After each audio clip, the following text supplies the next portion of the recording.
안녕하세요. 킵다이어트 전문가 김경미입니다. 지난 방송은 이제 제가 컨디션 관리를 제대로 못한 덕에 원활하지가 못했죠. 그래서 그 점 다시 양해를 구하고요. 그리고 덕분에 이번 주는 무사히, 무난하게 방송을 할 수 있을 것 같습니다. 제가 지난주 그런 라이브 방송이 있고 나서 다음 날이죠. 이제 목요일부터 주말까지 일본에 출장을 다녀오게 됐는데요. 근데 국내에 있을 때는 이게 항상 밥도 좀 대충 먹고 아니면은 이제 밥 안 먹거나 이러다가 출장에 가게 되니까 오히려 이제 꼬박꼬박 삼시세끼 끼니밥이라 그러죠. 끼니밥을 먹게 되고 또 이제 군것질도 입에 너무 잘 맞더라고요. 그래서 너무 잘 먹고 돌아왔더니 이 명절 때도 안 찐 살이 3kg이나 쪄서 온 거예요. 그래서 보시는 것처럼 지금 얼굴도 굉장히 땡글땡글하죠. 그렇게 됐습니다. 근데 이제 지금 같은 경우는 이런 급진살에 대해서 뭐 크게 걱정하지 않는 이유가 원래 일상으로 다시 돌아오게 되면은 다시 또 이제 원래 몸무게로 돌아가게 되더라고요.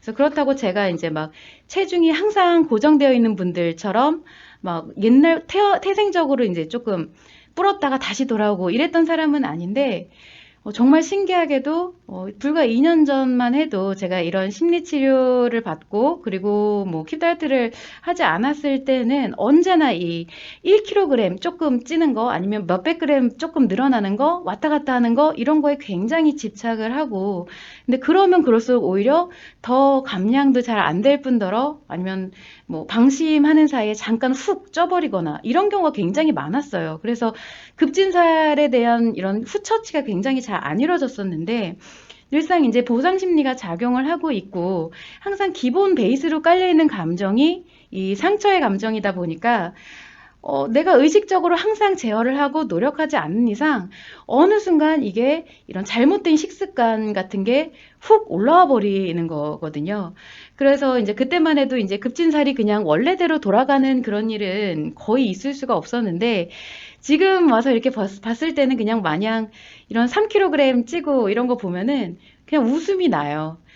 진짜 몸은 참 정직하구나. 나는 걔 썩 안 먹었다고 생각하는데 몸은 그대로 이제 나타나는구나 싶습니다. 그래서 이제 여러분들도 한 가지 참고를 하시면 좋을 게 뭐냐면은 심리가 이 건강하게 밸런스를 이루느냐 아니면은 좀 밸런스가 무너진 상태로 가느냐 이 한 가지 차이에 의해서 체형의 변화가 너무 확연하게 차이가 난다라는 거예요. 그래서 심리의 밸런스가 이제 깨진 상태에서는 언제나 이제 초조하게 아침에 체중계 보고 저녁에 와서 또 체중계 보고 그렇게 체중계를 보면서 살아야 하죠. 그리고 그만큼 식단에도 엄청나게 집착을 하게 되는데 근데 그러면 그럴수록 살이 또 쉽게 찌고 더 잘 안 빠지게 되어 있는 이유에 대해서는 제가 계속 이제 전 회차에서 말씀을 드려왔기 때문에 뭐 이제 굳이 이제 그것까지 얘기는 하지는 않지만 뭐 대표적인 거가 뭐냐면은 어찌됐든 이 심리 대칭에 의한 보상 심리 때문이죠. 내가 억압을 하는 만큼 그 반대급부가 작용을 하고 있기 때문에 그런데 이것은 내가 의식적으로 제어를 하는 거지만 무의식에서 보상 심리가 나오는 거기 때문에 내가 가급적 이런 불현듯 나오는 그런 억제 이런 거는 잘 되지가 않아요. 그래서 쉽게 말해서 여러분들은 욕구 자체가 사라지는 게 아니라 그저 억누르고 있는 것뿐이다. 근데 이 욕구가 언제든 불쑥불쑥 고개를 든다라는 얘기입니다. 그런데 만약에 심리가 회복이 돼서 밸런스가 완전히 이루어지면은 음식에 대한 이 욕구 자체가 사라집니다. 몰입돼서 음식에만 집중이 됐던 욕구 자체가 분산이 되고 사라지게 되는데 그래서 딱히 이제 먹지 않고 식단을 조절하고자 하면 그냥 그대로 어려움 없이 순조롭게 식단이 조절이 되는 거예요. 다이어트를 할 때 이런 음식에 대한 욕구가 사라진다는 게 얼마나 진짜 상상도 못할 일인지 아마 다이어터 분들은 잘 아시겠죠. 그래서 아마 식욕 억제제를 떠올리시는 분들도 많으실 텐데 식욕 억제제는 말 그대로 심리와 욕구를 조절하는 게 아니라 그냥 이 내 몸에 나타나는 현상을 통해서 말 그대로 억제죠. 억제제. 식욕 삭제제가 아니에요. 이렇게 말씀을 드리면은 이제 그래. 너는 그렇게 잘 알고 심리도 안정이 됐다고 하는데 왜 날씬하지 않냐? 왜 그 모양이냐? 뭐 이렇게 생각을 하시는 분들도 계실 거예요. 근데 제가 이제 언제나 말씀을 드렸지만 저는 딱히 다이어트를 하지 않기 때문에 그런 거고요. 그래서 저는 먹고 싶을 때 먹고 싶은 것을 먹고 싶은 만큼 잘 먹습니다. 그리고 이제 뭐 딱히 후회하는 것도 없고 일상으로 돌아오면 이런 급진살 같은 거는 다시 또 이내에 돌아와요.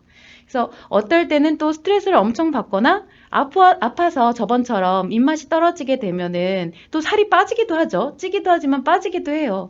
근데 그것도 다시 일상으로 돌아오면은 항상성에 의해서 다시 또 체중도 회복이 됩니다. 이렇게 빠지고 찌는 이런 항상성에 의해서 작용하는 것들이 딱히 제가 뭔가 다이어트라든지 체중 증가를 위해 노력하지 않아도 자연스럽게 이루어지는 일이고, 그리고 일반적인 분들도 이런 것을 겪는 분들이 많이 있어요. 자, 그렇다고 해서 제가 지금 현재 제 상태가 딱히 뭔가 불편하거나 하지는 않거든요.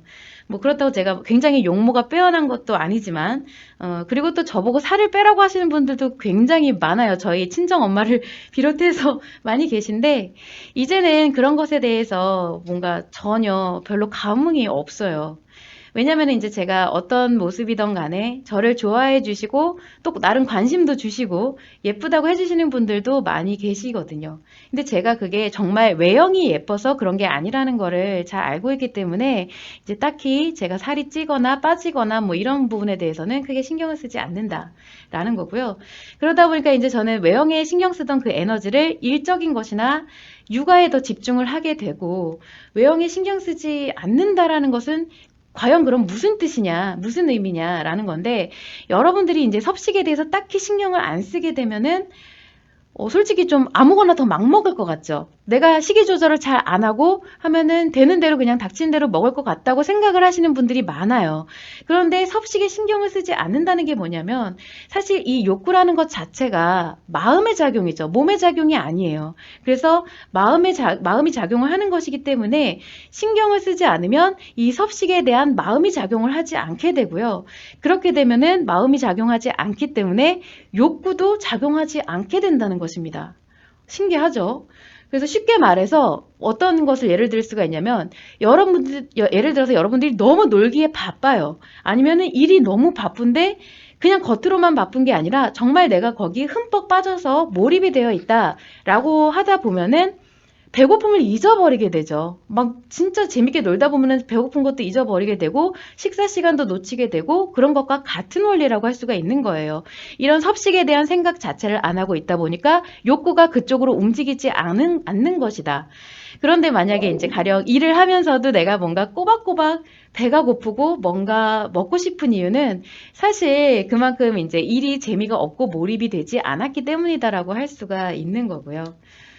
그런 부분을 좀 참고를 하시면 좋을 것 같고, 그리고 이제 여러분들이 그거 아시죠? 옛날에, 현대에는 그런 이미지가 별로 없는데, 예전에는 막 드라마에도 종종 나오고 했던 장면이 뭐냐면은, 이제 여자가 결혼을 해서 아이를 낳고 막 집안일만 하는 가정주부예요. 근데 막 밤늦게 우리가 왜 양푼이라고 하는 그 다라이 있잖아요.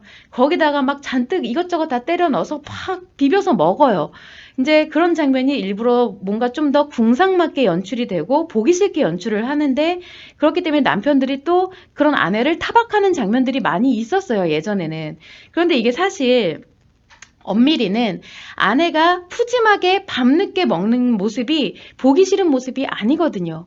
왜냐면은 우리도 지금 막 밤늦게 치맥하고 술 좀 들어가면 안주바에 더 세워서 더 많이 먹기도 하고 먹고 또 먹지만, 그 모습을 보고 되게 미련하다, 곰 같다라고 하는 사람은 사실 거의 없죠. 그럼에도 이 연출에서 남편이 아내의 모습을 막 타박하거나 우리가 봤을 때도 뭔가 그런 모습이 좀 궁상맞다, 좀 곰 같다라고 느껴지는 이유가 뭐냐면은, 그 아내 자체가 상처를 갖고 있기 때문에 그런 거예요. 그냥 음식을 먹는 모습이 그런 게 아니라 상처의 작용에 의해서 맛있어서 먹는 것도 아니고 욕구에 의해서 음식을 먹고 있는 모습이기 때문에 그렇습니다. 그래서 마음이 작용하는 원리는 잘 몰라도 이 연기자들이 그 연기를 할 때 나름 어떤 심경인지 그 마인드 컨트롤을 하면서 그 연기에 임할 거잖아요. 그러면 주로 어떤 생각을 할까?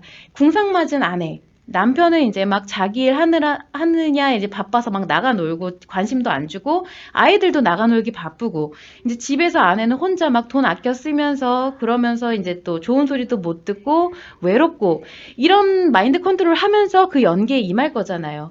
근데 이런 쭉 열거된 걸 보면 그게 전부 다 상처의 감정이죠.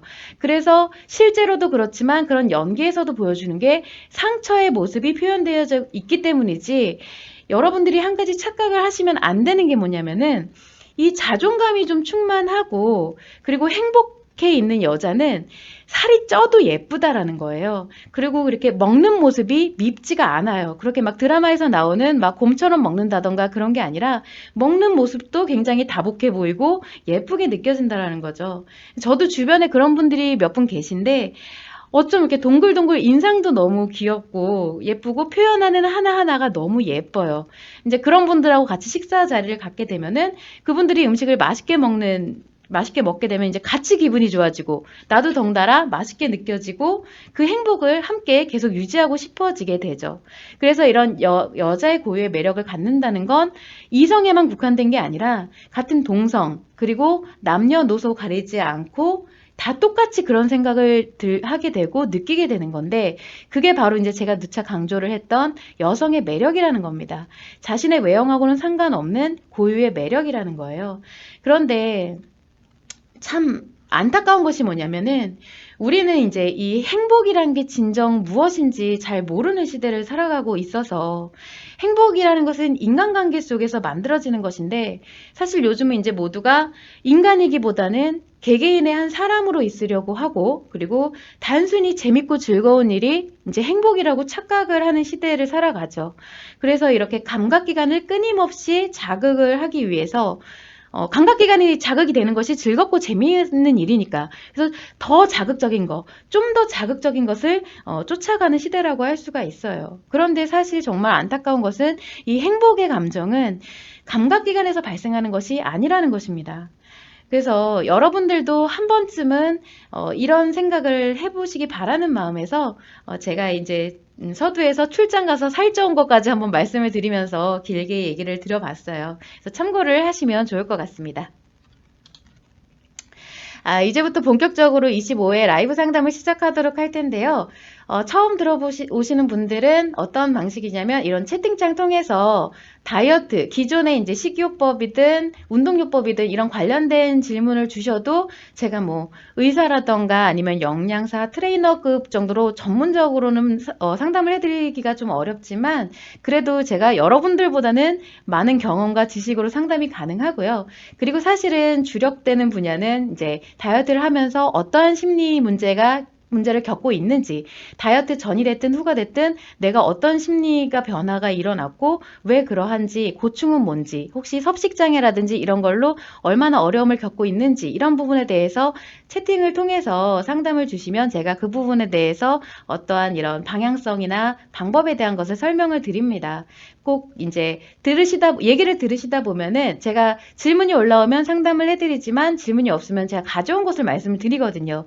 그런 부분에 있어서 들으시다가 궁금하신 점을 질문하셔도 되고, 꼭 내가 아니어도 주변의 분들이 뭐 예를 들어서 우리 엄마가 너무 다이어트를 열심히 하는데 조금 이상해지셨어요. 뭐 이런 얘기 이런 얘기도 좋습니다. 그래서 궁금하신 부분 채팅창 통해서 질문 주시면 제가 상담해 드리도록 하겠습니다.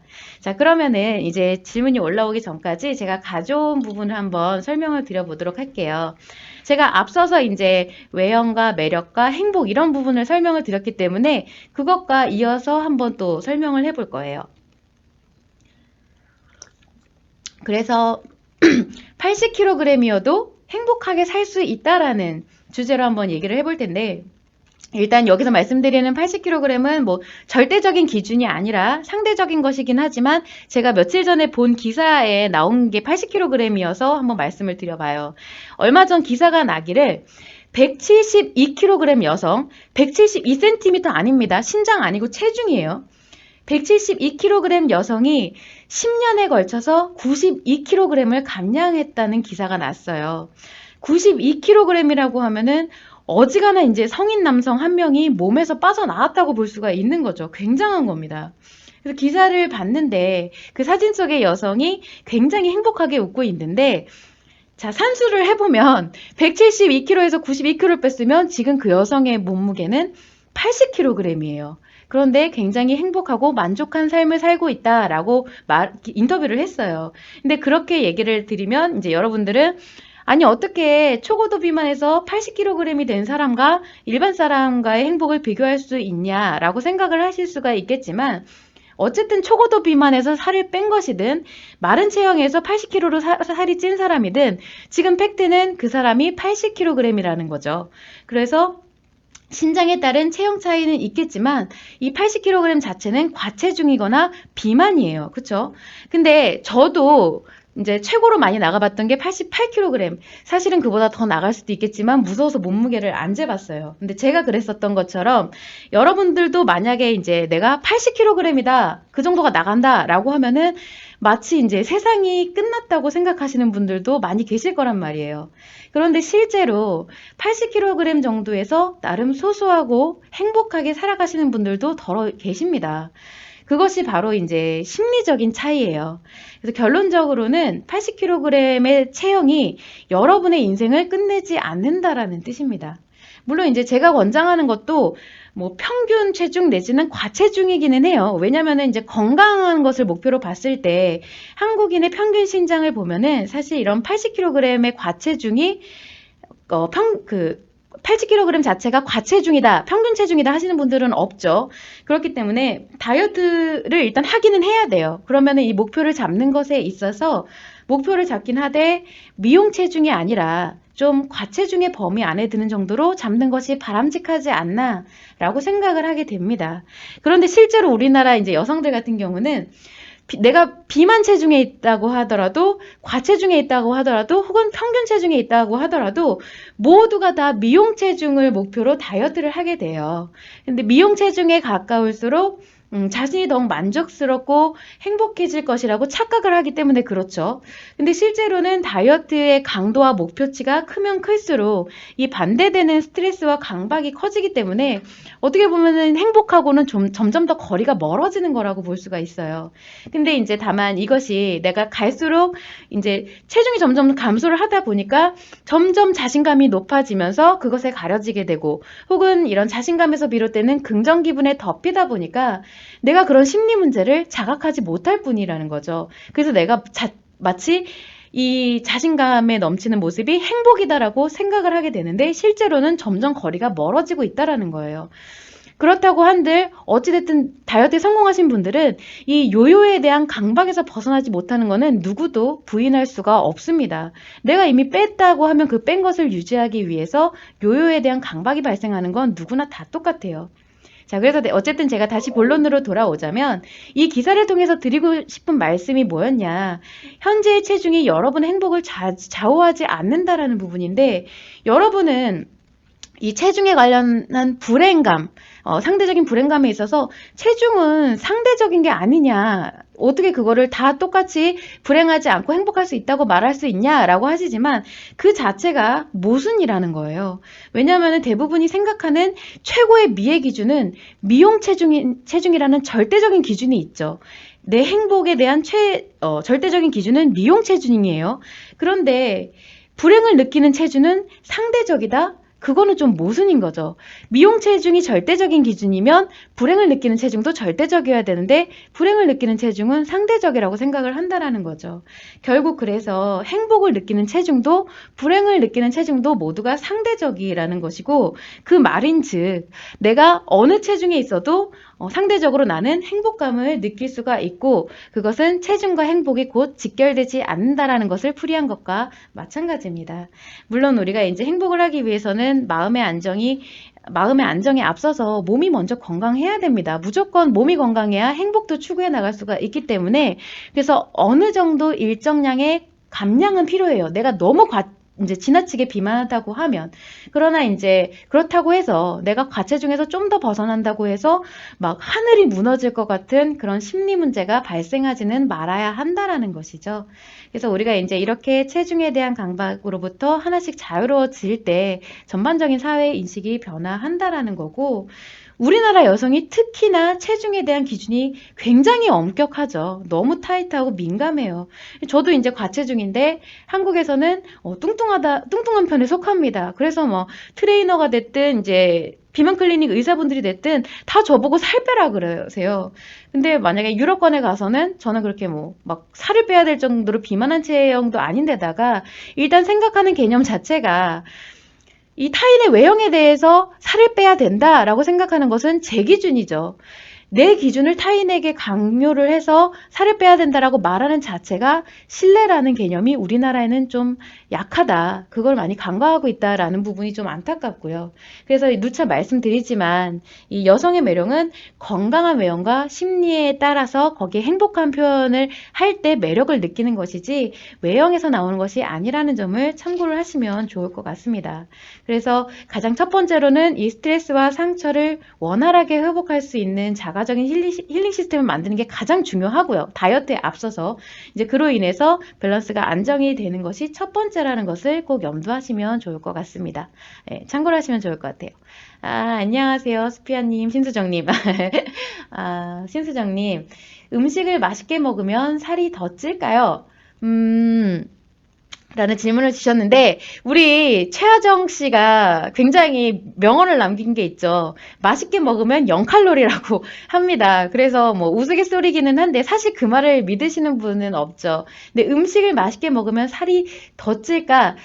살이 맛있게 먹는 것과 맛없게 먹는 거에 따라서 살이 더 찌고 안 찌고는 사실 그런 차이는 없어요. 그냥 그 칼로리 그대로 살이 더 찌게 되는데 그런데 이게 내가 이 순간 맛있다라고 느끼는 것은 기분의 작용이죠. 감각기관의 작용인 거예요. 그래서 기분의 일시적인 작용이기는 한데 이거에 따른 기분에 따른 더 찌고 안 찌고는 그런 차이는 없는데 다만 어떤 차이가 있냐면은 내가 부정감정인 상태, 그리고 스트레스가 계속 부정감정에 의해 내가 상처의 감정을 가지고 있으면 인식되고 생각하는 게 전부 다 스트레스로 작용을 하죠. 이런 부정감정인 상태에 놓여 있을 때는요, 음식을 먹었을 때 소모성 에너지로 이어지지 않을 확률은 굉장히 높아요. 그래서 상처의 감정이 작용할 때는 같은 칼로리의 음식을 먹어도 배출이 용이하지 않아서 살이 더 찌는 경우는 있습니다. 그래서 이렇게 감정의 작용에 의해서 살이 더 찌고 안 찌고는 있을 수 있지만 맛있게 먹고 맛없게 먹는 이런 감각기관의 기분의 작용에 의해서는 차이가 나지 않는다는 것을 참고하시면 좋을 것 같아요. 그런데 일반적으로는 이제 그런 차이도 잘 모르시죠. 내가 우울증이라든가 이런 부정 감정에 있을 때는 더 살이 찌나 안 찌나 이런 부분도 사실 잘 모르세요. 그래서 제가 이런 심리 밸런스, 심리 회복을 중요하게 생각하는 이유가 여러 가지 이유가 있지만 내가 일단 심리가 회복이 돼서 안정이 돼서 기본 베이스가 되는 감정이 부정 감정이 아니면 이렇게 축적되는 에너지, 이런 소모 에너지가 우울한 감정에 있을 때보다 더 원활하게 작용하기 때문에 같은 걸 먹어도 좀 더 대사 기능이 좋아진다라는 것을 참고하시면 좋을 것 같아요. 이게 비단 이런 심리적인 관점뿐만 아니라 이런 항상 인체적인 호르몬의 관점, 이렇게 호르몬이 작용해서 배출하고 식욕이 억제되고 이런 관점에서 봤을 때도 왜 우리가 수면이 부족해서 스트레스가 많은 상황에서는 살이 더 찐다라고 하는 것과 같은 맥락으로 신체에도 같이 이제 적용이 되어지는 개념이거든요. 그래서 그 부분을 참고를 하시면 좋을 것 같습니다. 스피아님, 체중의 기준은 개인마다 다 다른 거죠. 그런데 정형화된 기준으로 인해 자기의 기준도 흔들리는 것 같아요. 맞아요. 이게 왜냐면 기억 때문에 그렇습니다. 우리가 습관도 결국 자기가 살아온 이 기억을 바탕으로 만들어지잖아요. 그런데 이제 사회적으로 나는 일단 뭐 내가 갖고 있는 기본의 이런 인식이 있었어요. 개념도 있었고 기준도 있었는데 주변에서 다 정해진 획일화된 기준을 계속 얘기를 하다 보면은 어느 순간 상대적으로 내 기준이 이제 기억이 자꾸 변화가 일어나게 되는 거예요. 내가 가지고 있었던 기준은 내 기억에서 만들어진 건데 그 기억 자체가 변화하면서 기준이 새롭게 만들어지게 되는 거죠. 그리고 또 이런 약간 군중 심리, 군중 효과도 있을 수가 있는 게 과연 전부 다 비정상인 상태에서 한 명만 정상이다라고 하면 과연 그럼 누가 정상이냐? 다수인 사람이 정상이냐? 한 명의 정상인 사람이 정상이냐? 이런 차이도 있을 수가 있겠죠. 그래서 좀 그것에 휩쓸려 가는 부분도 있고요.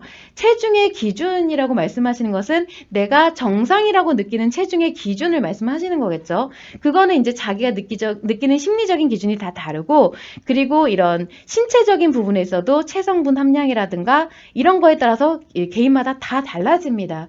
그래서 체중이 획일화될 수가 없는 거예요. 더 지금보다 좀 더 이런 다이어트나 이런 신체적으로 잘 몰랐을 때는 이제 지금은 이제 운동이나 트레이너 분들이 많이 연구를 하면서 체중에 대한 기준도 많이 완화가 돼서 여자가 60kg에 있다고 하더라도 근력량이 많으면은 그거는 이제 많이 뚱뚱하지 않다. 뭐 이제 뭐 이런 신장 차이는 있긴 하겠지만 이런 것들이 많이 이제 대중화되고 있는데 예전에는 여자는 무조건 50kg이 넘으면 안 된다. 내가 키가 몇 센치에 있든 47kg가 여자한테 제일 예쁜 몸무게다. 이런 인식이 굉장히 컸죠. 그래서 막 연예인들도 프로필 보면 다 47kg로 나와 있고 50kg 막 넘어가는 부분 없고 그래요. 그런데 여자가 기본적으로 키가 165 정도가 되면요. 몸무게가 54kg만 돼도 굉장히 날씬합니다. 그거는 좀 아셔야 돼요. 일례로 이제 남자분들을 기준으로 봤을 때, 물론 남자분들은 근력량이 여자보다 많기 때문에 동일하게 비교를 할 수는 없지만, 남자분들이 키가 168, 170 정도 되는데, 만약에 58kg다. 그러면 굉장히 마른 거거든요. 근데 여자가 키가 이제, 제가 이제 69인데, 제 키에서 58, 57kg다 그러면 그러면 뭐 그냥 통통한 거 아니야? 뭐 이렇게 생각하시는 경우가 많아요. 그런데 이제 제가 겪어봤지만 저는 한 60kg, 62kg 정도 나가도 되게 날씬해 보이는 편이거든요. 저는 근력량도 심지어 좀 많은 편이다 보니까 그래서 그렇게 모두가 체중의 기준은 획일화될 수가 없다는 점을 꼭 참고하시면 좋을 것 같아요. 그래서 이제부터는 사람을 볼 때 체중을 기준으로 봐서는 안 되는 거예요. 그 사람이 몇 킬로가 됐든 간에 체형이 얼마나 밸런스를 이루고 있느냐가 중요하다라는 것도 참고를 해주시면 좋을 것 같습니다. 그래서 정형화된 기준에 흔들리실 필요가 절대 없어요. 나만의 기준을 항상 갖고 계시는 게 좋을 것 같다는 얘기 드리고 싶습니다. 그리고 또 이어서 질문을 주셨는데 주변에서 말랐다는 얘기를 듣습니다. 아이 엄마가 이렇게 말라서 어떡하냐 하고 합니다. 그런데 저는 몸무게가 이제 결혼 전과 후에 체중 변화가 거의 없습니다. 마냥 마르단 생각이 없는데 유독 볼 때마다 얘기하는 분이 있다 보니 불편할 때가 있습니다. 제가 마침 이 부분에 있어서 질문을 하나 가져온 게 있어요. 어떤 질문이었냐면 지금 이 얘기를 들으면 답변이 될 것 같은데 질문이 뭐였냐면은 살이 찌고 빠지는 게 심리 때문이라면 태생적으로 살이 잘 안 찌는 사람들은 뭔가요? 라는 질문이었어요. 근데 지금 수피아 님이 거기에 해당이 되시는 거죠. 살이 원래 잘 안 찌시는 경우에요. 그래서 제가 이 부분에 대한 겸해서 한번 답변을 드려보도록 할게요. 살이 잘 안 찌는 사람들은 딱 4가지 유형으로 분류를 할 수가 있어요. 뭐 키워드를 얘기해보면 기질적인 거, 습관, 상처 해리, 심리 안정 이 4가지의 키워드를 가져갈 수가 있는데 설명을 들어보자면 이것 좀 많은 분들이 궁금하실 거예요. 첫 번째로는 심리가 안정된 경우라고 볼 수가 있는데 이건 아주 드물어요. 정말 드물긴 한데 내가 태어나서 어린 시절부터 건강하게 양육이 되어지고 건강한 습관이 잘 형성이 된 채로 그게 성인까지 이어지면서 자가적으로 힐링 시스템도 너무 잘 만들어져 있고 이렇게 되면은 내가 태어나서 죽는 날까지 딱히 이런 체중의 변화, 딱히 살이 찌지도 않고 건강한 체형으로 이제 심리가 안정되게 작용하면서 항상성이 변화하지 않게 되는 경우가 있습니다. 그런데 요즘 같은 시대에는 사실 부모들이 아무리 양육을 잘한다고 하더라도 이제 틀면 나온 미디어에서 뭔가 이런 각종 매체를 통해서 받아들인다거나 아니면 이제 양육이 돼서 성인이 된 후에 친구들을 만나고 어떤 인간관계를 맺어가면서 상처와 스트레스가 잘 힐링이 되지 않아서 이렇게 심리가 안정된 분들은 사실 찾아보는 게 굉장히 힘들어요. 내가 일부러 이렇게 심리회복 프로그램을 진행하고 힐링 체계를 만들고 이런 노력을 하지 않는 이상 태생적으로 이제부터 이렇게 안정이 된 분들은 드문데 그리고 이런 안정이 된 분들이라고 하더라도 어느 순간 약간 심리 밸런스가 무너지는 계기가 발생했다. 그러면 갑자기 살이 찌거나 하기도 합니다. 그래서, 수피아님은 아니시지만, 가령 이제 여자분들이 결혼 전에는 계속 꾸준히 몸무게를 유지를 해왔는데, 결혼을 하면서 전에 없던 상처를 받게 되면서 살이 이제 결혼하고 나서부터 살찌는 경우가 약간 그런 경우라 볼 수가 있고요. 그리고 어떤 분들은, 나는 절대 살찌는 체질 아니라고 생각했는데, 어느 순간부터 갑자기 살이 찝니다. 라고 하시는 분들도 있는데, 다 마찬가지예요. 안정이 되었던 게 밸런스가 무너지면서 이렇게 체형 변화가 일어나는 거예요. 자, 그리고 두 번째는 식습관이라고 볼 수가 있는데, 어쨌든 내가 뭔가 소화기능, 뭔가 뭐 설사가 잦다든가 이런 소화기능의 이유라든가 아니면 그냥 소식을 하는 분들이 있어요. 그래서 저도 고등학교 때 굉장히 꾸준히 마른 친구가 있어서 그 친구는 이제 자기 스스로가 아, 나는 살이 잘 안 찌는 체질이야 라고 얘기를 했었는데, 자기는 되게 잘 먹는다라고 말을 했거든요. 근데 제가 이렇게 옆에서 보니까 왜 우리 그 소형 컵라면 있잖아요. 조그만한 거를 그거 하나를 먹는데도 면발을 한 가닥 한 가닥씩 이렇게 먹어요. 굉장히 천천히 느리게. 그러다 보니까 본인 스스로는 천천히 작은 양을 먹다 보니까 소식을 해도 굉장히 잘 먹었다라고 생각을 하는데 오로지 자기 생각이죠. 옆에서 봤을 때는 아, 살이 마른 사람들은 이유가 있구나라는 식의 약간 소식을 이제 습관이 된 경우가 있어요. 그거 자체가 이제 식습관인 경우가 있고, 자, 세 번째는 기질적인 문제로 그럴 수가 있습니다. 내가 타고난 체질을 이야기하는 거예요. 그래서 남자분들 같은 경우는 예를 들어서 여자는 그렇지 않은데 남자분들 같은 경우는 일반적인 이 체성분 함량이 일반적인 것보다 좀 더 근육량이 많은 경우는 살이 잘 안 찝니다. 그래서 같은 양을 먹어도 좀 살이 잘 안 찌는데 여성분들의 경우는 이제 제가 그렇죠. 일반적인 여성분들보다 근육량이 조금 많다고 해도 다 고만고만해요. 남성분들이 이제 근육량이 많은 것하고는 좀 차이가 있기 때문에 많아봤자 먹는 거에 의해서 살이 쪄요. 그래서 여자분들은 이제 근육량에 의해서 뭐 기질적인 게 변화를 하는 게 아니라 어떤 기질적인 문제가 있냐면 타고나기를 소화기가 조금 좋지 않은 경우가 있습니다. 그래서 내가 먹는 것을 온전하게 100%를 다 흡수를 시키지가 못해요. 영양분 그 자체를. 그래서 그렇게 되면 살이 잘 안 찌게 되는데 재밌는 것은 뭐냐면 대체적으로 이렇게 소화기가 약한 분들이 예민하신 분들이 많아요. 그래서 예민한 사람들은 살이 잘 안 찌는데 이렇게 심리적인 부분하고 연관해서 이 체질적인 부분, 태생적으로 타고난 것을 체질이라고 할 수가 있는 부분이에요. 그리고 이제 마지막 네 번째 경우가 뭐냐면은 상처 해리에 들어간 경우라고 볼 수가 있는데 이제 뭐 수피아님이나 신수정님 같은 경우는 이 상처 해리가 뭔지 잘 알지만 처음 오시는 분들은 잘 모르실 수가 있어요. 이게 뭐냐면은 여성의 마음은 상처가 이제 생겨나게 되면 그거를 그때그때 이제 힐링하고 치유를 해서 행복의 감정이나 무감정으로 전환을 해야 되는 마음의 작용이 있습니다. 근데 이게 너무 상처가 과도하게 발생하거나 미처 치유가 되지 못하다 보면 계속 쌓여요. 치료가 되지 않고. 그렇게 되면 나중에 너무 아프죠. 너무 아프고 힘들다 보니까 포기를 하게 되면서 그냥 마냥 재밌고 즐거운 일만 하면서 이 상처를 덮어버리려고 하는 거예요. 원래는 치유가 돼야 되는데 치유를 하지 않고 덮어버리는 형태, 즉 중독증에 들어간 형태라고 볼 수가 있는 것입니다. 그래서 상처는 감정이기 때문에 내가 내 안에서 끊임없이 계속 지속적으로 작용하는 내재된 것인데 즐겁고 재밌다라는 것은 일시적으로 감각기관의 자극이 있을 때만 느껴지는 일시적인 기분의 작용이거든요. 그래서 끊임없이 재미있으려고 하면 내가 뭔가 끊임없이 행동을 해야지만 이 상처가 덮여지게 되는 거예요. 근데 일반적인 여성들은, 건강한 심리 여성들은 이게 잘 안 되죠. 그래서 내가 뭔가 좀 우울해. 그러면은 막 쇼핑도 했다가 미용실도 갔다가 친구 만나서 수다도 떨다가 하면서 기분 전환을 막 하려고 하는데 그 순간만큼은 재밌고 즐겁지만 내가 돌아서서 이제 집에 올 때쯤 되면 다시 또 스물스물 우울한 감정이 올라와서 안 좋아지고, 이게 기본 베이스로 상처의 감정이 작용하고 있을 때 일반적인 여성들의 경우예요. 그래서 이제 이 상처 해리에 들어갔다라고 하면은 이것을 계속 끊임없이 덮어야 되기 때문에 한시도 가만히 못 있습니다. 집안에서도 계속 움직여야 되고 심지어 집안에 잘 들어오지도 않죠. 바깥에서 계속 활동하다가 잠잘 때만 들어온다든가 이렇게 하면서 아, 인생 뭐 있어? 내가 뭐 왜 아프면서 살아야 돼? 나 그냥 재밌고 즐겁게 살 거야. 라고 하는 것이 이제 이 해리 상태에 들어갔을 때 마음작용인데, 사실 이거는 상처가 치유된 게 아니라 덮어놓은 것이기 때문에 마음속에서는 끊임없이 자기는 자각하지 못하는 상처가 계속 작용을 하고 있고요. 그렇게 되면은 인식되는 것이, 여자들은 상처가 작용할 때는 인식되는 거, 생각하는 거, 이런 모든 것이 다 스트레스로 작용하거든요. 그런데 이미 스트레스 상황에 계속 노출이 되어 있는데도 의식장애가 중독에 의해서 발생했기 때문에 이 스트레스 자체를, 즉 강박을 재밌고 즐겁다라고 생각을 해버려요.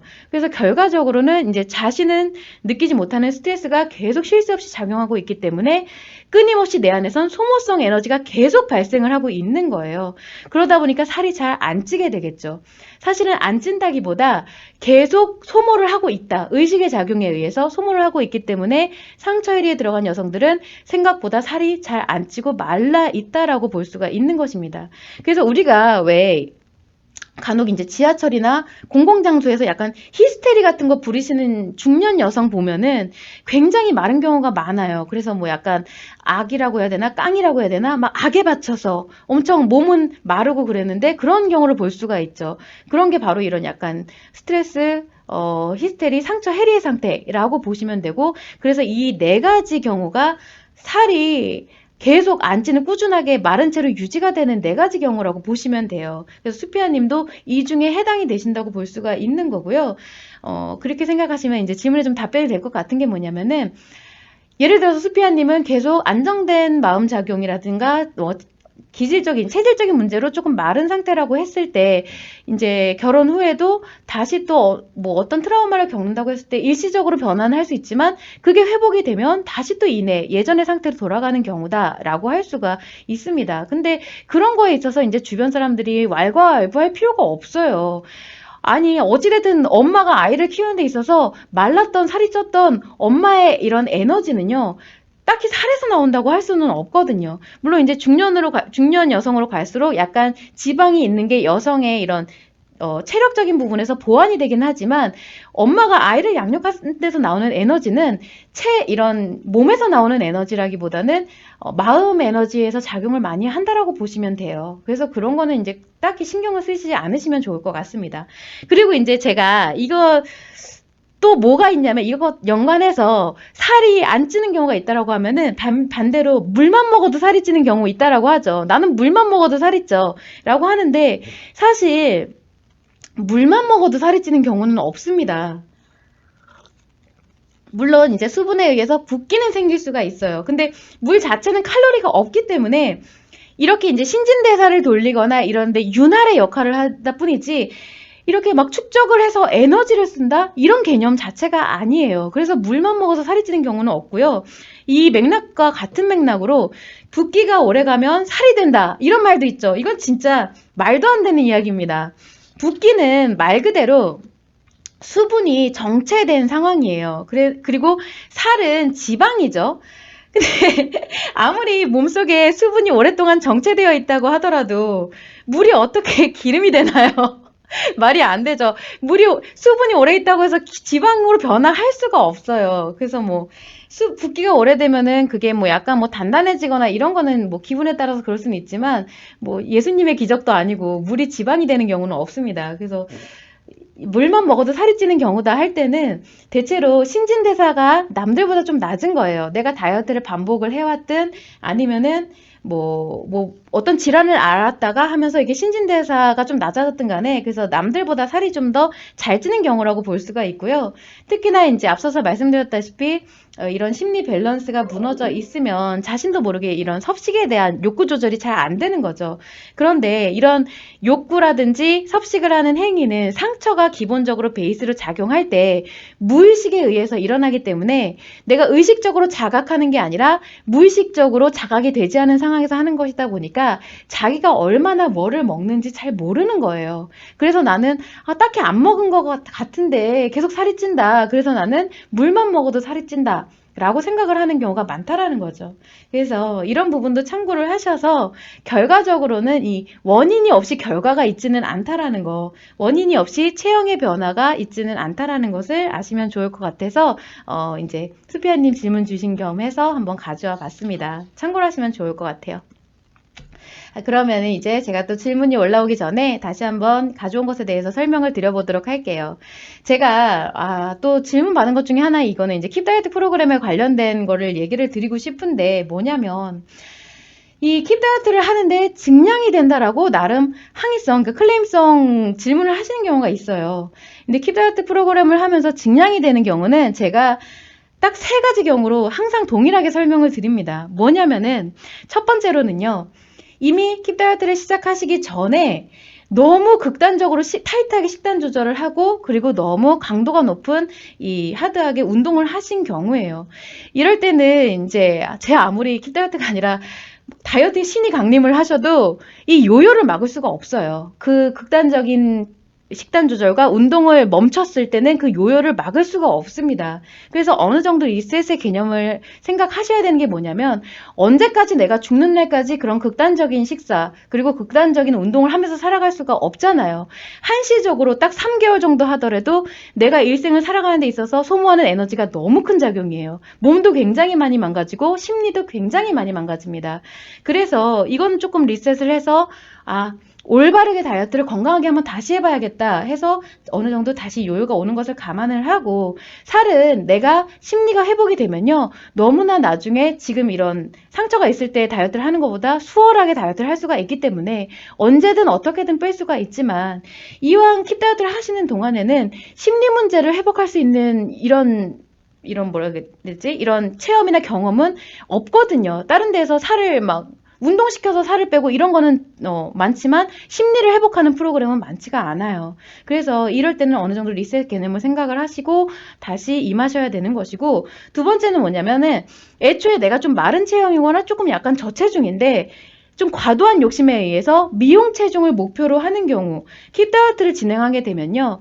이런 심리 밸런스에 따라서 건강한 체형으로 변화하기 때문에 만약에 자신이 너무 마르고 몸 상태가 조금 밸런스에 맞지 않게 낮다 하면은 체중 증가가 다소 일어납니다.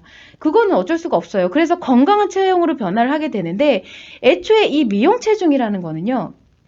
사회적인 기준일 뿐이지 내가 갖고 타고나기를 내 몸과 마음이 정해놓은 기준이 아니기 때문에 그래요.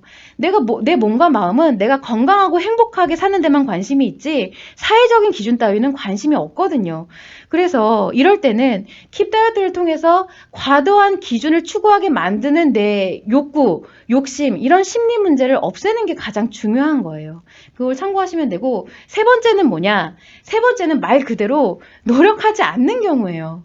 킵 다이어트는 이제 온라인 프로그램이다 보니까 개인이 혼자서 하고 이러다 보니까 의지가 많이 약해지는 부분이 있습니다. 그래서 이제 제가 그걸 좀 보완하기 위해서 이렇게 매주 채팅창을 열어놓고 오셔서 허심탄회하게 이야기를 하셔라. 그럼 제가 의지도 북돋아 드리고 그리고 이제 게시판에 질문 주시면 그거에 대한 열심히 답글도 달아드리고 응원해드리고 이렇게 한다라고 얘기를 하는데 어쨌든 결국 온라인 프로그램이냐 아니냐를 떠나서 변화를 위해서 의지와 노력을 갖는 것은 개인의 몫이에요. 이때 언제나 말씀드렸다시피 이것을 코칭하거나 관리를 해드리거나 하는 것은 오로지 이제 외부적인 요인에 의해서 일시적으로만 관리를 받을 때만 작용하는 것이지 사실 이런 것에 영향을 받으면 진짜 내 나만의 의지와 노력은 더 반감이 되게 되어 있거든요. 그래서 나중에 이제 만약에 그런 외부적인 도움이 죽는 날까지 이어지진 않을 테니까 사라지게 되면 그때는 내가 뭔가를 노력해서 유지하고자 하는 노력조차도 없어지게 된다. 그래서 자신의 자가적인 의지를 약하게 만드는 원인이 된다라는 것이고요. 또 한 가지는 자신 스스로가 합리화를 합니다. 하루에 이제 할당량 정도를 했으니까 이 정도면 됐겠지. 노력도 안 한 거예요. 그냥 할당량만큼 한 거예요. 그리고 혹은 열심히 안 하고 있는데 자신이 마치 열심히 하고 있다고 착각을 하는 이유는 뭐냐면은 내가 노력을 하든지 안 하든지 간에 어쨌든 나는 계속 다이어트를 하고 있다는 이 스트레스 상황에 놓여 있다 보니까 내가 계속 다이어트를 하고 있다라고 착각을 해버리기 때문입니다. 그래서 이런 부분을 객관적으로 판단하시라고 제가 언제나 매일같이 회원 전용 페이지에다가 일지 쓰시라고 이렇게 항상 말씀을 드리거든요. 근데 진짜 안 쓰세요. 정말 말 잘 안 들으시고 하면서 이게 자기가 자가적으로 체크를 하는 부분은 굉장히 중요하다라는 거. 그 부분을 좀 참고로 하시면 좋을 것 같고요. 이 세 번째, 마지막에 해당하시는 분들은 사실 증량이 되었다는 것이 사실 자기가 열심히 하지 않았던 것을 반증하는 그 자체로 반증하는 것과 마찬가지인 게 뭐냐면요. 일단 킵 다이어트 프로그램을 할 때 뭐 학습 과제니 치료 과제니 뭐 그런 거 다 떠나서 과제 중에 딱 두 가지 있습니다. 뭐가 있냐면 과식하지 않기, 정해진 식사 시간에 먹기, 이 두 가지만 열심히 하시면은 감량은 안 되더라도 최소한 증량은 절대 되지 않아요. 왜냐면은 자신의 이제 기초 대사에 맞게 먹는 거죠. 내 기초 대사량이 2000칼로리다, 뭐 2200칼로리다 라고 했을 때 내가 삼시세끼를 적당하게 먹고 군것질을 안 하면은 이 대사에서 내가 내 몸을 존재를 하기 위해서 작용하는 2200칼로리가 그대로 소모되기 때문에 절대 증량이 될 일이 없거든요. 결국 이 두 가지 과제조차 열심히 하지 않았다고 자기 스스로 얘기하는 것과 마찬가지예요. 그래서 아무리 쉬운 다이어트라고 해도 결국 다이어트죠. 킵 다이어트 프로그램은 저강도 운동에다가 딱히 식단 조절 짜지 않는다고 해도 일단 다이어트는 다이어트이기 때문에 내가 너무 고칼로리 음식을 과하게 먹는 것은 과식이고요. 그리고 최소한 그 정도는 좀 지켜주셔야 다이어트가 되기는 합니다. 그래서 이 점을 반드시 참고하셔서 좀 제발 부디 일지 좀 쓰시기 바랍니다. 지금 혹시나 보시고 계시는 회원분들 계신다고 하시면은 일지 좀 꼭 써주시기 바랍니다. 그래야 제가 뭔가 피드백을 해드리더라도 하지 아무것도 없는데 계속 응원을 한다던가 피드백을 해드릴 수는 없거든요. 그 점을 좀 참고를 해주시면 좋을 것 같습니다. 자, 제가 계속 상담을 진행하고 있는 거예요. 여러분들 지금 들어오신 분들 제가 이제 제 얘기만 하는 게 아니라 궁금하신 점 질문 주시면 상담을 해드리기 때문에 채팅창 통해서 질문 주시면 되고요. 또 제가 질문이 올라오기 전까지 이 앞에 부분과 같은 맥락으로 좀 제가 잔소리를 조금 해볼게요. 앞에 부분은 이제 저희가 회원분들한테 했던 얘기라고 하면 이거는 지금 누구에게나 해당이 되는 부분이기 때문에 조금 생각을 해보시면 좋을 것 같아요. 비단 다이어트뿐만 아니라 내가 어떠한 변화의 계획을 갖고 있다라고 할 때 우리가 항상 의지 그리고 노력을 좀 갖게 되죠. 그런데 많은 분들이 이 의지와 노력을 좀 너무 쉽게 생각을 하시는 단순하게 생각을 하시는 경우가 많아요. 그래서 1차원적으로 생각을 어떻게 하시냐면은 의지와 노력이다 라고 하면은 뭐 열심히 하는 것이 의지다. 노력이다 라고 생각을 많이 하시죠. 그런데 물론 열심히 하는 게 맞습니다. 그런데 보다 정확한 이 의지와 노력에 대한 정의는 뭐냐면요.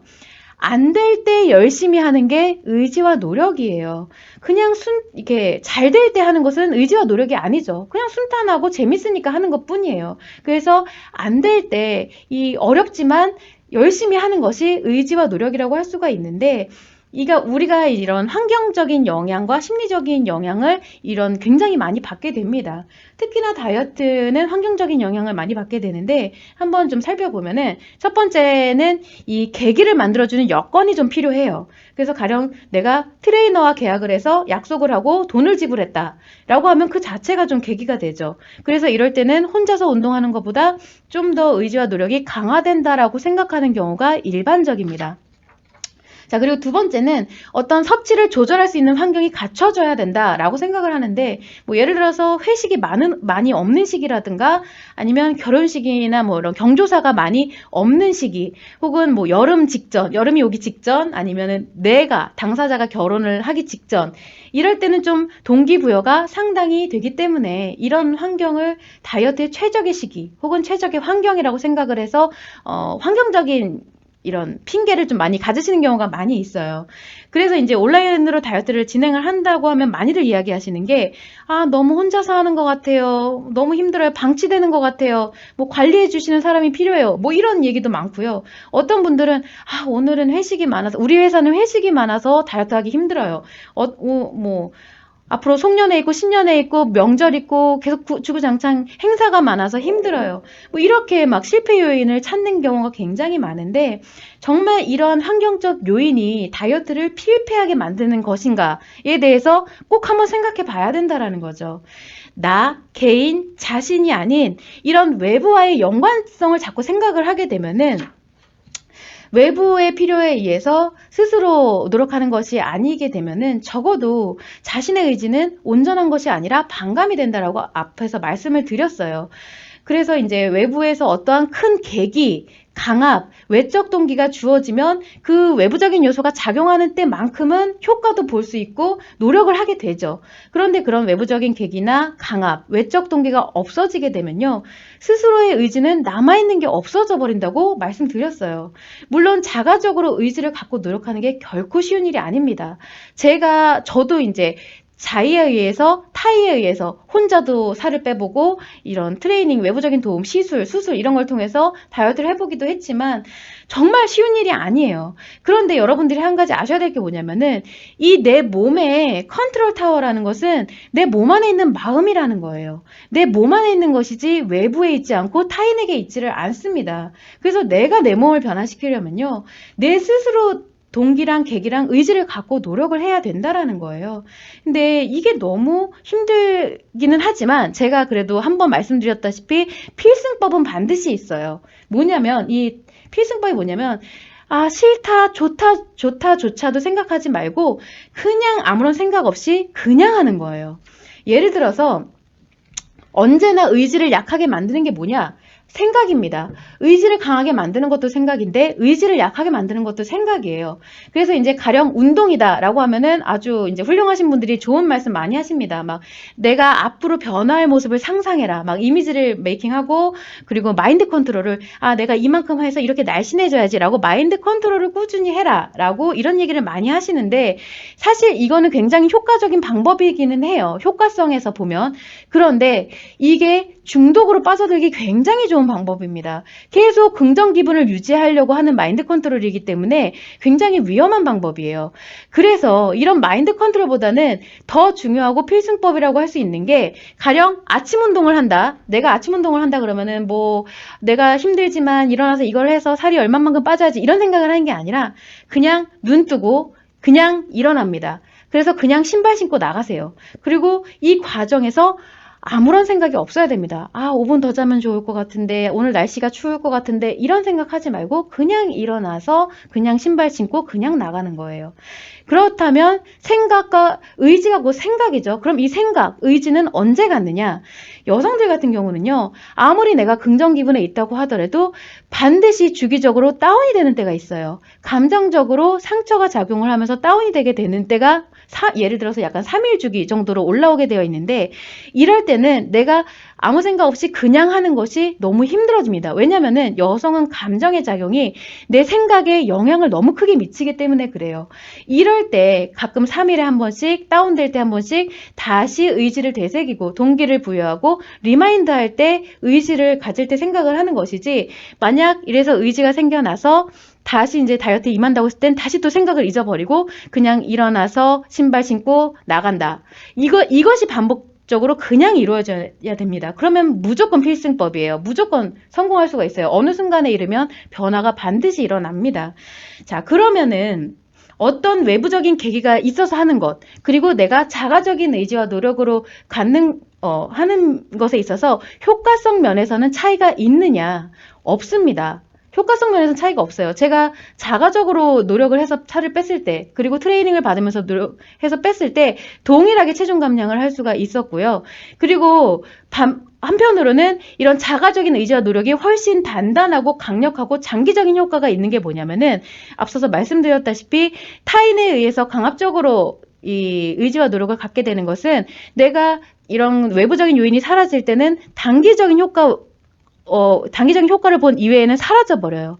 근데 내가 자가적인 노력을 하는 이런 습관이 들어져 버리면은 비단 이런 다이어트를 다시 또 할 때도 그 습관이 다시 나오게 되고요.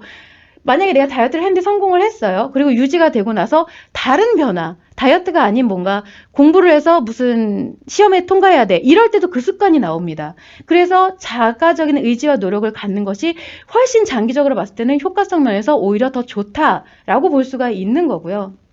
자, 두 번째로 식이 조절에 관련해서 환경적인 요인 탓을 굉장히 많이 하시는 분들이 많죠. 그래서 무작정 반드시 해야 한다고 마음을 먹고자 하면은 사실 이 환경적 요인은 전혀 상관이 없어요. 뭐 회식이 됐든 잔치가 있든 무슨 막년회다 송년회다 막 이런 거가 됐든 간에 반드시 그 안에서 방법을 찾게 됩니다.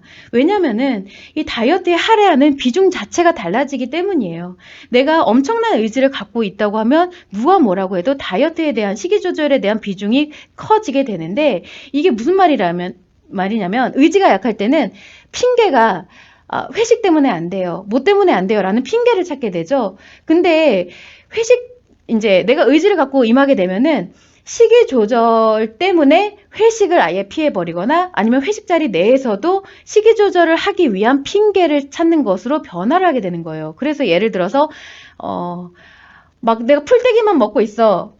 지방 먹으면 안 될 것 같아서 술도 안 먹고 풀떼기만 먹고 있으면은 핑계를 댑니다. 뭐 제가 요즘 건강이 안 좋아서인지 야채가 자꾸 땡기네요. 야채 먹는 게 너무 신선하고 좋아요. 라고 얘기를 한다던가 아니면은 제가 요즘에 먹기만 하면 배탈이 나요. 그래서 술 먹으면 안 될 것 같아요. 라고 이렇게 자꾸 뭔가 스트레스를 많이 받나 봐요. 이런 식으로 오히려 다이어트를 하기 위한 핑계가 생기는 거지, 다이어트를 회피하기 위한 핑계가 생기지 않는다라는 거예요. 예전에 제가 중학교 때인가 고등학교 때쯤에 연금술사라는 책이 굉장히 유행을 많이 했는데, 베스트셀러로서 거기에 나오는 구절 중에 이런 게 있었어요. 잘 기억은 안 나는데 그게 아마 이런 내용이었거든요.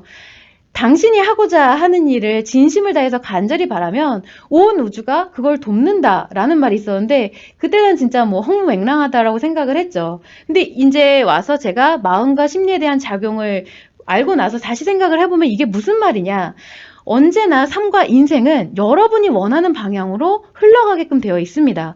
그래서 내가 반드시 원하는 것을 성취한다, 이것이 아니라 내가 원하는 방향만큼의 그 방향성으로 흘러간다라는 것인데, 왜냐하면 마음에서 내가 어떤 특정한 목표를 가지고 그것을 생각을 한다고 하면 거기에 따른 심리가 작용을 할 때 인식하고 표현하는 것이 그 관련된 것으로 이어지기 때문에 그래요. 예를 들어서 내가 다이어트에 대한 생각을 계속하고 있어. 목표를 가지고 의지와 노력이 강력하다라고 하면은 어떤 것을 인식할 때도 다이어트에 관련되게 인식을 하게 되고, 어떤 것을 표현할 때도 다이어트와 관련된 표현을 하게 되면서 나의 삶 자체가 다이어트의 방향성으로 일을 할 때든 무엇을 할 때든 그쪽으로 흘러간다라고 하는 거예요. 그런데 반면에 내가 한번 할 수 없는 이유, 어떤 핑계를 찾게 되면요, 계속해서 이상하게 그렇게 할 수 없게 되는 이유가, 사건 사고가 계속 끊임없이 생겨나게 되는데 그 자체가 핑계거리가 생기게 된다라는 거예요. 그런데 그 와중에도 그것을 어쩔 수 없는 일이라고 내가 합리화를 시키게 되죠. 그러면은 그럼 어떻게, 친정엄마가 밥 해주는데 어떻게, 아니 어떻게 결혼식 가야 되는데 그럼 어떻게, 막 이런 식으로 합리화를 해버리게 되면은 이제 자신의 마음조차도 속여버리게 되는, 이런 뭐랄까 완전 범죄가 돼버리는 거예요. 제가 이 말씀을 드리는 이유가 뭐냐면은, 요즘에 간혹 문의하시는 분들 중에 뭐 킵다이어트 프로그램이 이제 한 120일간의 프로그램인데 그거 하면서 10kg 뺄 수 있나요? 20kg 뺄 수 있나요? 라고 물어보시는 분들이 많아요. 근데 제가 이 부분에 있어서 정말 말씀을 드리기가 너무 힘든 게 뭐냐면은, 분명히 사실 가능하거든요. 본인이 의지와 노력을 갖고서 하면 반드시 가능한 부분인데, 그런데 대다수의 분들이 못 하십니다. 못 빼세요. 그래서 어느 정도 이런 각오, 의지와 노력에 대한 것을 쉽게 생각하시고 각오를 그만큼 갖지 않기 때문에 단순히 체중 감량에 대한 간절한 바램만 갖고 계시거든요. 근데 여러분들이 착각을 하시면 안 되는 게, 간절한 바램과 의지와 노력은 별개의 것이에요. 이런 간절한 바램이 의지와 노력을 갖게 만드는 동기가 될 수는 있지만, 내가 간절히 바란다고 해서 그 자체가 의지와 노력으로 이어지지는 않는다라는 거죠. 그런데 많은 분들이 이것을 간과하시기 때문에 분명히 가능은 한데, 빼는 게 가능은 한데 대부분들이 못 하십니다. 자, 그러면 이건 가능한 걸까요? 불가능한 걸까요? 제가 이 부분에 있어서 말씀을 드리기가 너무 힘든 거예요. 여러분들이 이제 다이어트를 하고 하면은 대입시험이니 면접이니 어떠한 고시공부라든지 이런 것들에 비해서 굉장히 하찮게 생각하시는 경우가 많죠. 인생을 좌지우지하지 않기 때문에 큰 목표가 아니라고 생각하시는 경우가 많은데, 사실 뭐 대입시험이니 면접이니 고시공부니 다이어트니 이렇게 다이어트를 포함한 모든 것들은 결국 모두 동일하게 동기를 부여해야 되고요. 그에 따른 의지를 가져야 되고 또 그에 따른 노력을 해야 됩니다. 그런 점에서 모두 동일선상에 있어요. 같은 거라는 거예요. 그렇기 때문에 모두 같은 각오로 임해야 되고, 내가 면접을 봐서 입사를 해야 될 각오로 다이어트에 임해야 되고, 대입시험을 볼 각오로 임해야 되고, 그렇게 돼야 되는데, 다이어트는 그 부분을 굉장히 간과를 하시다 보니까 다이어트가 사실 쉽지가 않은 것이고, 그래서 아주 쉽게 시도하지만 쉽게 포기하게 되고 쉽게 실패하게 되는 원인이 된다라는 것을 좀 참고를 하시면 좋을 것 같아요.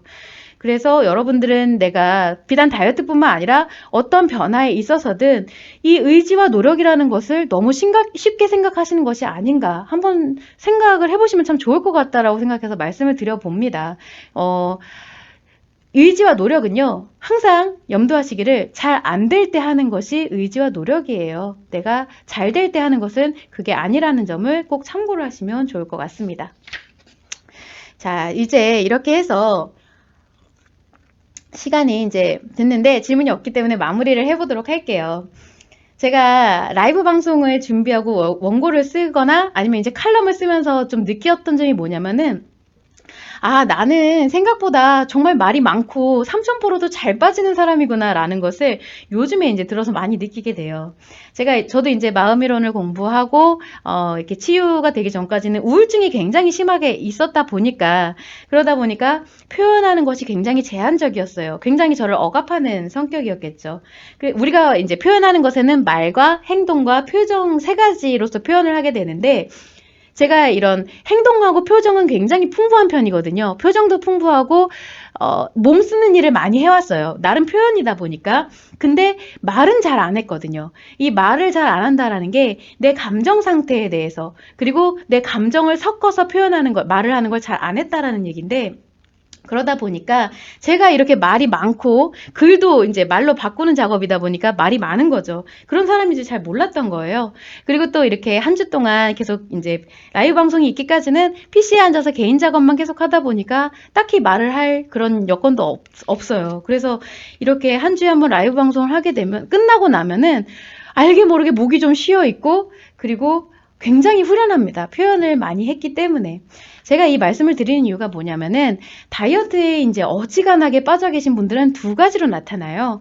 한 부류는 이제 중독증에 빠져서 굉장히 표현이 과다한 경우, 한 부류는 우울증에 들어가서 굉장히 표현이 현저하게 없는 경우, 이렇게 딱 두 가지로 나뉘게 되는데, 우리 심리라는 것은 인식하고 기억하고 표현하는 세 가지죠. 이게 밸런스를 이룬다는 거는 다 비례하게 에너지 작용이 잘 고루고루 분산이 돼서 작용을 한다라는 건데, 예를 들어서 내가 인식이 들어온 게 한 10만큼 들어오면 10만큼 표현을 할 때 밸런스가 잘 유지가 되는 거예요.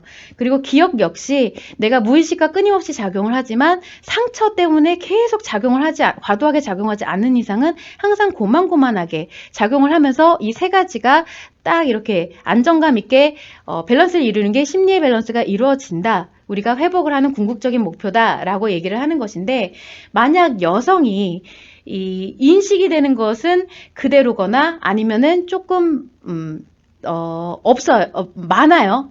이제 인식이 되는 게 적거나 아니면 많을 때는 그런데 표현은 현저하게 적어. 이럴 때는 우울증에 들어가게 되는 것이고요. 반대로 인식되는 것도 딱히 없고 기억은 이미 좀 차단되어서 상처도 작용하지 않고 이런데 표현만 과다해지면 중독증에 빠져들게 되는 것이거든요. 그래서 이것이 이제 그렇게 심리장애, 우울증하고 중독증은 심리장애인 상태죠. 거기에 들어가기 전에 내가 어느 정도의 심리 문제로 있을 때는 이것만 조절해줘도 우리가 크게 밸런스에 어긋나지 않게 안정적으로 유지가 되고 있다라는 것이고요. 그렇게 되면은 내가 밸런스가 망가져 있을 때 그리고 이제 회복이 됐을 때 얼마나 바뀌어 있는지 스스로가 반드시 느끼게 됩니다. 그래서 제가 나는 말이 많은 사람이었구나 라고 느끼게 되는 것과 마찬가지로 여러분들도 반드시 느끼는 때가 와요. 그래서 이제 킵 다이어트가 됐든 아니면은 어떤 심리 회복에 있어서는 전에 자신의 활동이나 생활 패턴 등을 조금 기록해봐도 좋을 것 같은 게 나중에 회복이 되고 나서 보면은 그때는 내가 이랬었는데 이렇게 변했구나 라는 것을 알 수가 있게 되거든요. 그래서 이 심리의 밸런스가 맞춰지게 되면 다이어트, 건강한 습관이 아주 손쉽게 된다라는 이유가 뭐냐면은 이미 밸런스가 무너진 상태라는 거는 심리가 어느 한 방향으로 치우쳐져 있다라는 거기 때문에 건강한 습관이 나올 수가 없어요. 그런데 이미 밸런스가 맞춰졌다라고 하면은 내가 딱히 습관을 만들고 안 만들고를 떠나서 이미 내가 살아가는 생활 패턴 자체가 인식하는 거, 기억하는 거, 표현하는 것 자체가 건강하게 안정적으로 유지가 되기 때문에 그래서 우리가 제가 이제 다이어트에 앞서서 심리 문제를 회복하고 밸런스를 유지하는 게 굉장히 중요한 거다라는 것을 지금 제가 25회차에 걸쳐서 계속 말씀을 드리고 있는 것입니다. 자, 그 부분을 좀 참고를 하시면 좋을 것 같고요. 자, 오늘은 그래서 이 정도로 마무리를 하고 저는 이제 다음 시간에 또 재밌는 얘기, 좀 좋은 얘기, 좋은 정보로 말씀드릴 수 있도록 한번 하도록 하겠습니다. 오늘 긴 시간 들어주셔서 너무 감사합니다. 수고하셨습니다.